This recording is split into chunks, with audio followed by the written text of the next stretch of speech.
Hello everyone, welcome to Lighthouse Stamping with Lorraine. I'm an independent Stampin' Up! Demonstrator in Vancouver, Washington. Thank you for joining me today. Before we get started, our housekeeping notes. In the description bar below, you'll find a list of all the product I used and all the dimensions to make this project. You'll find a link to my online store. If you don't have a Stampin' Up! Demonstrator, I'd love to be yours. Remember, there is a clearance sale going on right now, and you may want to take advantage of that sale. There is also my email address, so if you'd like to contact me if you have any questions. And there is a link to our Facebook group. We'd love to have you join that.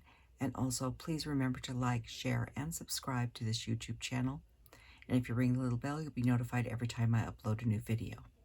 So, on with the project today. We're going to be using Nature's Prints and Forever Fern. I think they go together so beautifully.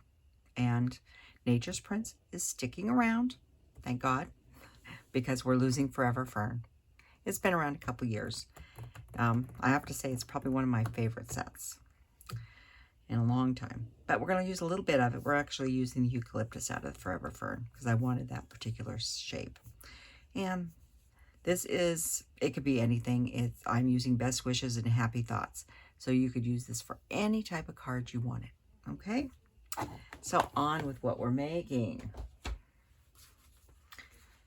This is the card. There's a little envelope. And it opens like this. Folds down into your card. And it stands up really beautifully for display so they can see it. And on the back, there's a little spot to write. Now this one is made out of Bermuda Bay. There's only one ink, just one ink color in this whole thing. So this one's Bermuda Bay. The next one we're making is out of Evening Evergreen. And this paper is called Pretty Prints. I've used it before. I've used the Bermuda Bay one before. I've not used the Evening Evergreen one, and that's the one we're going to use today. So let's get stamping and get our stamping and die cutting done. Yeah, it's pretty easy today. There is one measured piece of white cardstock, which is 2 1/4 by 5 3/8, and that is for the back. We're going to leave that tag on there so I don't mix it up with the other cardstock. And then I just have some scrap white, just pieces, and our envelope. And I'm using the eucalyptus on the back. I'm going to grab a piece of scratch paper. I know I have a piece of scratch paper here somewhere. I don't hope not to go off of this, but I want it to sort of go at the bottom, leaving plenty of room to write. So it looks like that. And I'll set that one off to the side because we don't need to cut it. And this is our envelope.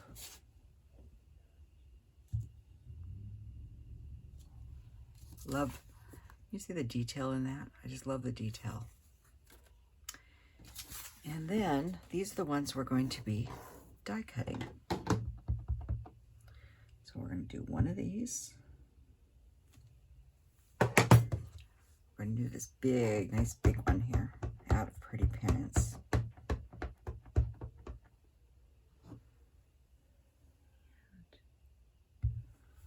Put that one across there. And we're going to do the one that looks like a fern. Well, it is a fern, just a different type. That one there. And I guess this looks like some type of grass or wheat. I'll just put him right here. And last is our verse. And there's a die to cut this out. So I want to make sure I'm more in the middle. Like that. Beautiful font on that too. And that is the stamping for our project. So what I'm going to do is I'm going to do a little whack in here. So that things will fit through my little machine easier.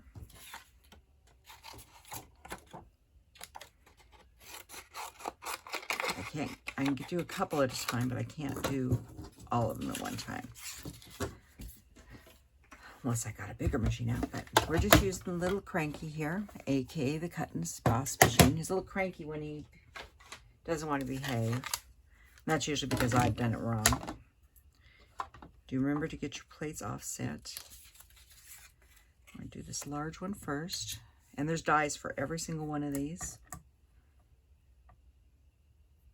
So I'm going to line this up.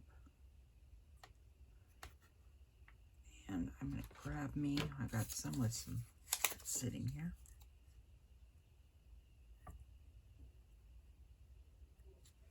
So I want to make sure it doesn't move when it's going through the cutting machine.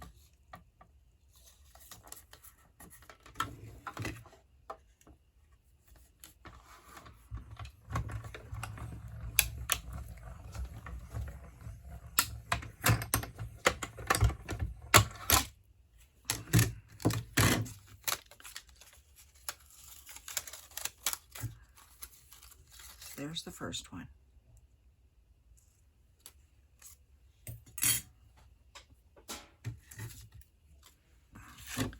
Next, I think we'll do the wheat.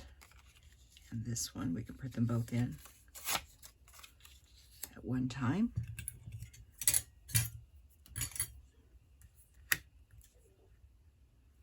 Now, when you line these up, if you look, the little hole right here, you can't see it, but if you look when you're lining this up, you will see the bottom of the stem in that.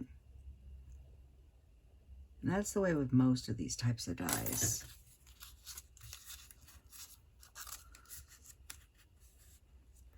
And then this one has a die. Now, if you're looking for this Forever Fern and you want to buy it, it's not sold in a bundle any longer. The dies are listed in the back of the set, and they're actually not called Forever Fern. Hang on. Oh, I didn't write the name down.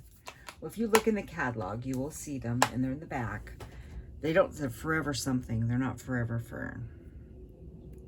This is before they started naming them the same, which is wonderful. Makes my life easier if they have the same name.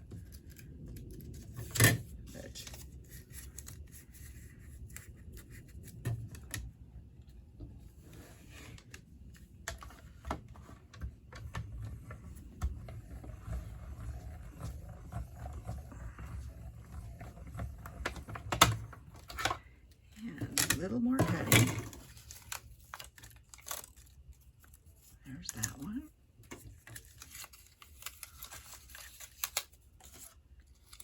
And this one.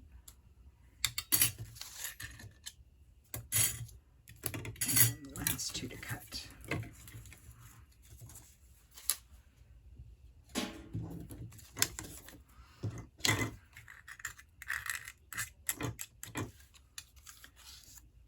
This is that Fern.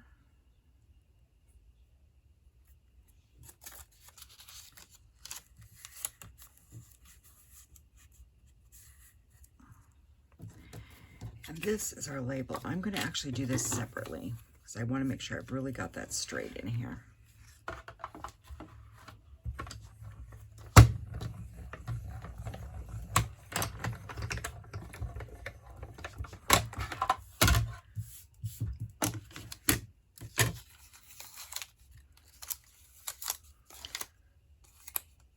And I'm off a little bit, but it's okay. Slight being off slight on that is not a bad thing. Not terrible. I'm actually going to rotate my plates. You need to rotate your plates every couple cuts to help them from bowing too much. But this fits right inside this. When you first look at it, you think it wouldn't fit, but it does fit. There's not much sticky on these. These Post-its are not actual Post-its. They're a off-brand I bought, which will not be used again. They don't have very much sticky on them. They don't last a long time, you know, 2 or 3 times through, and I'm tossing them, so. Some of the off-brands might be fine, but this particular one I bought is not. I will not mention the name of it because not my place. And there is our little banner. And we'll get this out of here. They're all done die cutting. And it is time to build the card.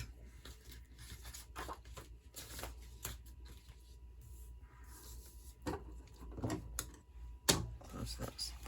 So what I have here, we're not leaving this way. I brought this out so I could show you how to cut it. And I can show you on this one. I laid these pieces out, so if you look at this, it's one continuous picture. This paper is so beautiful that I decided it needed to be carried through so you could see the picture. So we'll go over that in a second. And then this is a piece of 8.5 by 5.5, standard size. And we are going to score this. As much as I love my scoring board, I didn't bring it in the room. So we're going to use this, which works fine too. I go back and forth. So on the 8.5 inch side, we're going to score at 2,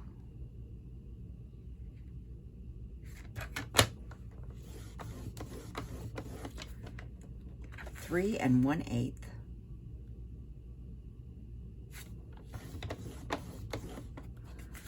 5 3/8, and put the arm out here, 6 1/2.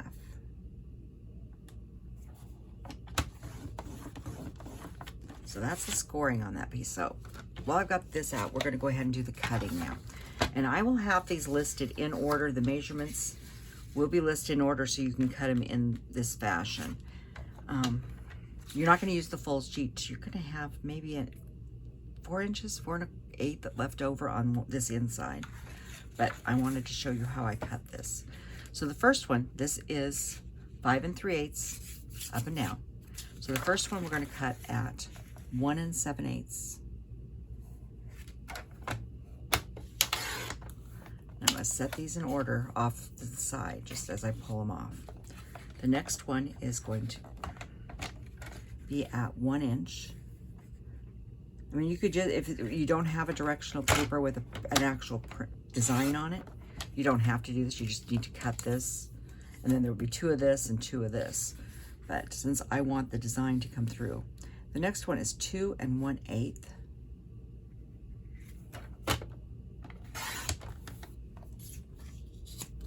The next one is 1 inch.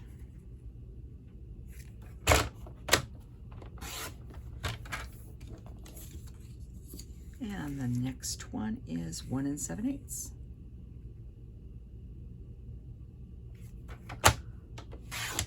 So you have this piece left over, which I believe it is, what is it? 4 1/8. So, I mean, you could use that for a front of a card or something still. And this is just as equally as beautiful.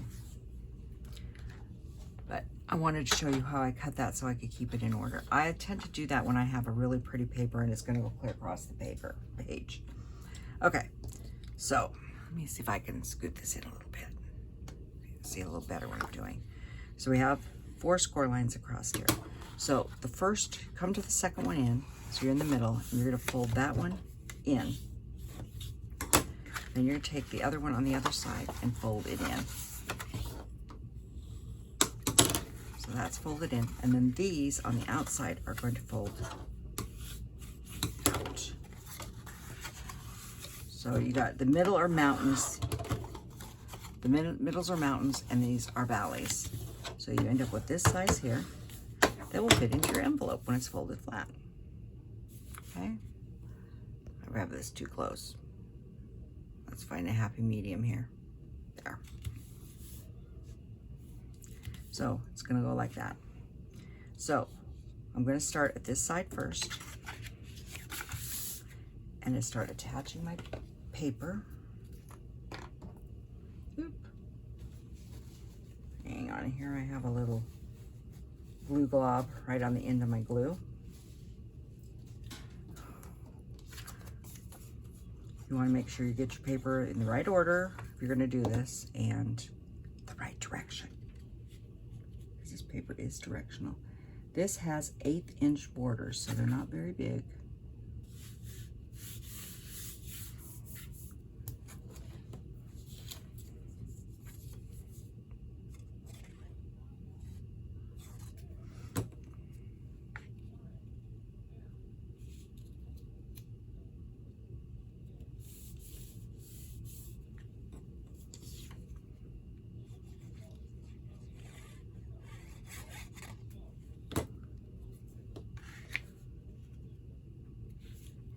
You see how the picture's coming across? I think it's really pretty when you can do that. Especially when you have something that is directional. Oop. And has a pretty design as this paper. There's also a Calypso Coral in the package that goes with this too, which is quite beautiful.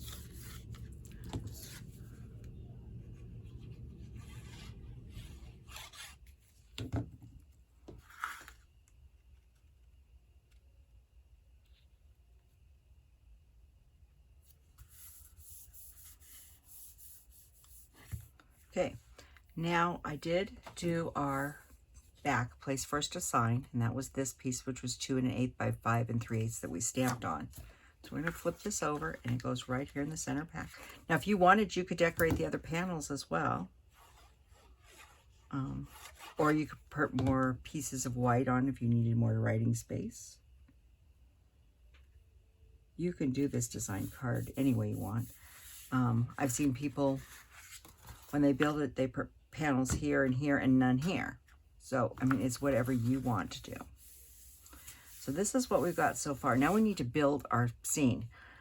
Now what I did, what I thought was easier, this is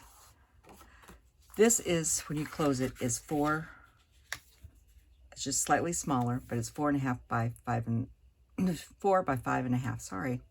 So I made myself a little template. I just flipped it over. It's just a piece of scratch black paper or white paper. Actually has a coffee stain on the other side.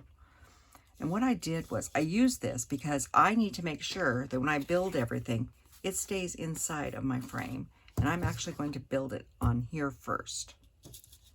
So here's my pieces, I think. Make sure I've got all 5 of them. There is. So what I'm going to do is I'm just going to lay this out and see how I want it first. And I'm pretty sure it's going to go like this.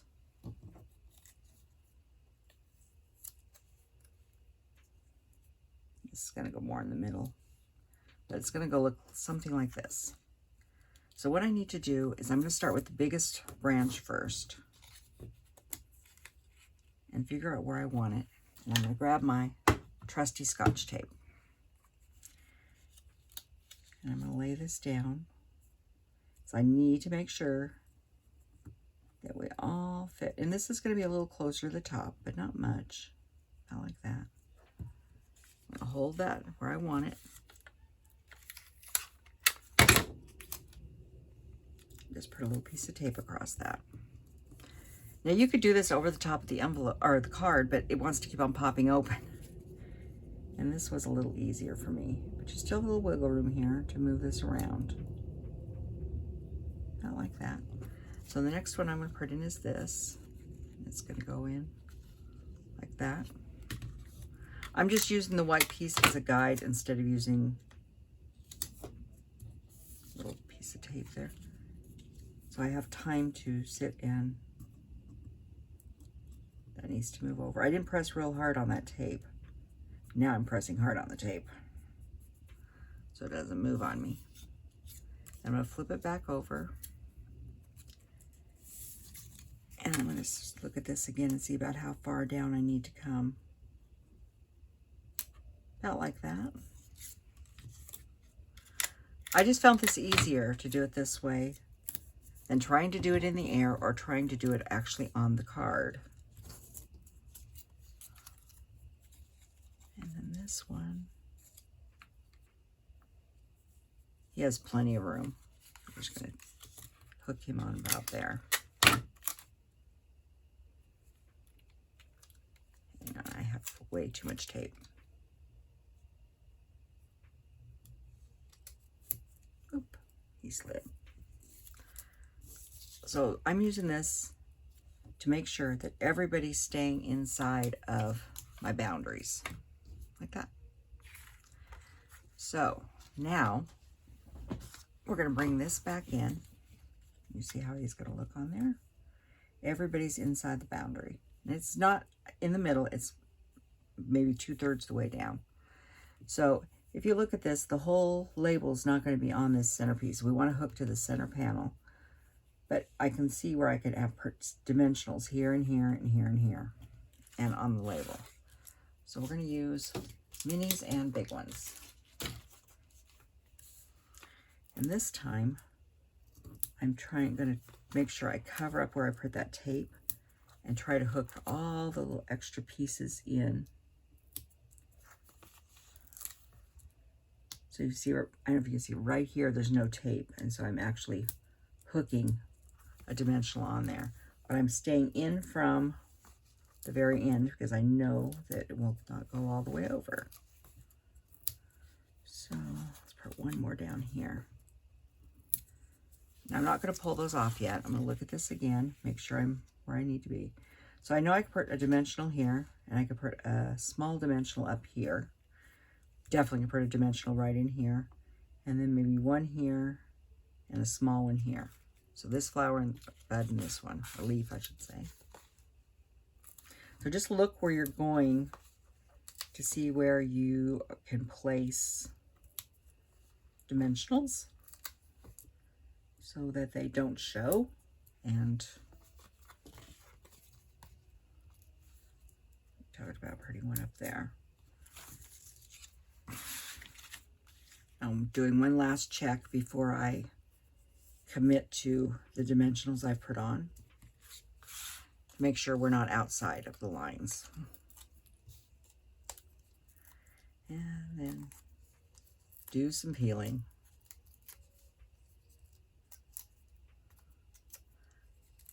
Now you could have built this on a circle or a square or something, but I just decided to build it with the label, not put extra bulk into my card. I think I've got them all off. Yep. Now I'm not going to press down hard. I'm just going to get this lined up where I want it. Oop, got to come down just a tad. Hang on, it's sticking more than I wanted. We're okay. Now push down on my dimensionals. Now when you look at this, oop, I have a dimensional. I put one on too far outside of my range. Let me back this out so you can see what I'm doing. I put 2 dimensionals on that were too far out. And that's what you've got to avoid. So we'll move him in here, if I can still move him. And this one is too far over as well. This is what I was trying to avoid. But that one's small enough we can just push in, and I move that one over one. You don't want any dimensionals sticking outside of here because your card will stick when you go try to open it. So that's the card. So it takes a little bit of time to line them all up, but not hard to do. And like I said, just grab a piece of scrap paper. It doesn't have to be white, just, you know, it could be typing paper, whatever. And cut you a little template. I've actually had that template for a while. I just keep it up there for other things I use. Sometimes I wanted just to lay out something to see how it will look. So, and I looked at this and said, no, we need some bling on this card. We need a lot of bling. So these are basic rhinestones. And I'm going to grab some medium ones. And I'll put a medium one here where the little point comes out. And that one there. And then I'm going to use some big ones up here.